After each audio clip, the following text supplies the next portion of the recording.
Hello, நமஸ்காரம். இன்னைக்கு மடிப்பாக்கம் சுந்தரி மாமியத்து கிச்சனில் நல்ல மழை பெஞ்சுன்னு இருக்கு. ஏதாவது சூடாக சாப்பிடணும் அப்படின்னு தோணிட்டு, சரி என்ன பண்ணலாம் அப்படின்னு சொல்லிட்டு மரவள்ளி கிழங்குல தான் வடை பண்ண போகிறேன். இது நல்ல கரகரன்னு சூப்பராக இருக்கும். எப்போவும் நம்ம கடலைப்பருப்பில் மசால் வடை பண்ணுவோம், உளுந்தில் மெது வடை பண்ணுவோம். இது வித்தியாசமாக இந்த மரவள்ளி கிழங்குல வடை செஞ்சு சாப்பிட்டோம்னா நல்ல டேஸ்ட்டாகவே இருக்கும், நல்ல கரகரன்னு இருக்கும். அதனால் வாங்க இப்போ எப்படி பண்ணலாம் அப்படிங்கிறத பார்க்கலாம். இந்த மரவள்ளி கிழங்கை நல்லா மண் போக 2-3 தடவை நல்லா அலம்பிக்கணும். ஒரு 2 இன்ச்சு அளவுக்கு ரவுண்டாக வெட்டிக்கலாம். வெட்டிட்டு குக்கரில் கொஞ்சம் தண்ணியை வச்சுட்டு இந்த கிழங்கெல்லாம் அதில் போட்டுட்டு ஒரு 1/2 ஸ்பூன் அளவுக்கு மஞ்சள் பொடியை போட்டுட்டு குக்கர் மூடியை போட்டு ஒரு 4-5 விசில் வர அளவுக்கு நல்லா மசிய வேக விட்டுக்கணும். சில பேர் பச்சையாகவே துருவிட்டும் பண்ணுறா, அது கொஞ்சம் வாயுவாக இருக்குங்கிறதுனால நான் வேக விட்டுட்டேன். இதுக்கு நல்ல ஒரு பெரிய வெங்காயம் பொடி பொடியாக நறுக்கி வச்சுக்கணும். 1 இன்ச்சு இஞ்சியை துண்டாக சின்ன சின்ன பீஸாக நறுக்கிக்கணும். ஒரு 2 பச்சை மிளகாய் போட்டுருக்கேன், அதையும் பொடி பொடியாக நறுக்கிட்டு கொஞ்சம் கருவேப்பிலை கொத்தமல்லி பொடியாக நறுக்கி வச்சுக்கலாம். இப்போ இந்த வெந்தக்கிழங்கு அப்படியே தோல் தனியாக வந்துடும்.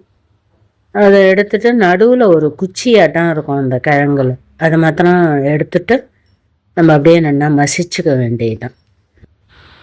இதுதான் அந்த குச்சி, இது தொண்டையில் குத்தும், அதனால் அதை மாத்திரம் எடுத்துருங்க.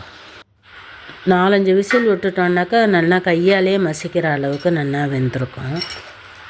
இது போல் எல்லா கிழங்கையும் உரிச்சிட்டு நல்ல ஒரு கனமான கரண்டியை வச்சு கூட நல்லா மசிச்சுக்கலாம். இந்த அளவுக்கு கட்டி இல்லாமல் நல்லா மசிச்சு எடுத்துக்கணும். சின்ன குழி கரண்டியால் ஒரு கரண்டி ரவா போட்டுருக்கேன், அது சேர்ந்து வரத்துக்காக. இப்போ இதுக்கு தேவையான அளவுக்கு உப்பு பார்த்துன்னு போட்டுக்கோங்க, வேணா அப்புறமா கூட போட்டுக்கலாம். நிறையா போட்டால் கரிச்சு போயிடும். உப்பை போட்டுட்டு அந்த ரவாவையும் சேர்த்து நல்லா கலந்துக்கலாம்.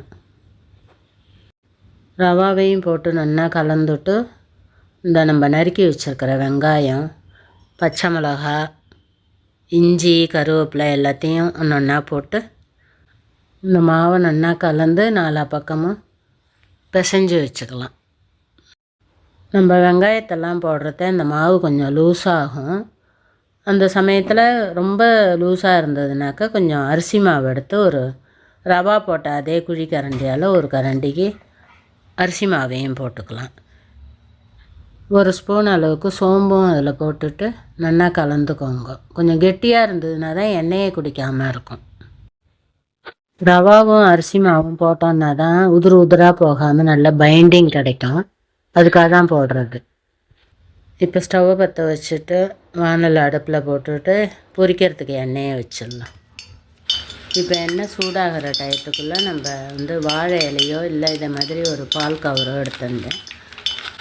கவரை நம்ம கையை தண்ணியில் துவைச்சிட்டு லைட்டாக தொடச்சிக்கோங்க, அப்போ தான் ஈஸியாக ஒட்டாமல் வரும்.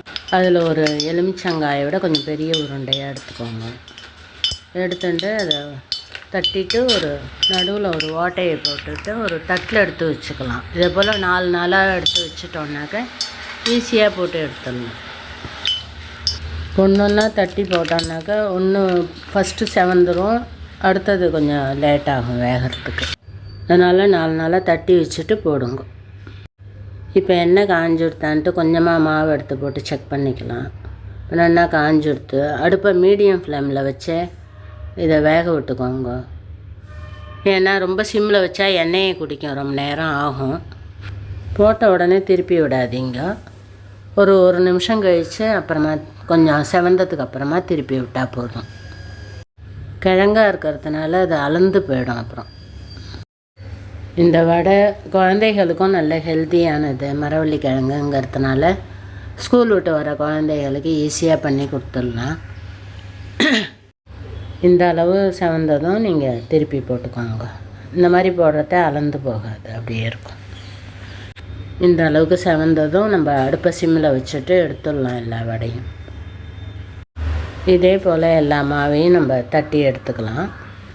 இது போல் நீங்களும் செஞ்சு பார்த்துட்டு எப்படி இருந்ததுங்கிறத கமெண்ட்டில் சொல்லுங்க. இந்த மழைக்கு சூடான மரவள்ளி கிழங்கு வடை ரெடி. இதை வெறுமனே சாப்பிட்டுடலாம். அப்படி இல்லைன்னா சட்னியோ சாம்பாரோ தொட்டுன்னு சாப்பிட்டா இன்னும் நல்ல டேஸ்ட்டாக இருக்கும். இந்த வீடியோ பிடிச்சிருந்துன்னா லைக் பண்ணுங்க, ஷேர் பண்ணுங்க, சப்ஸ்கிரைப் பண்ணுங்க. தேங்க்யூ ஃபார் வாட்சிங்.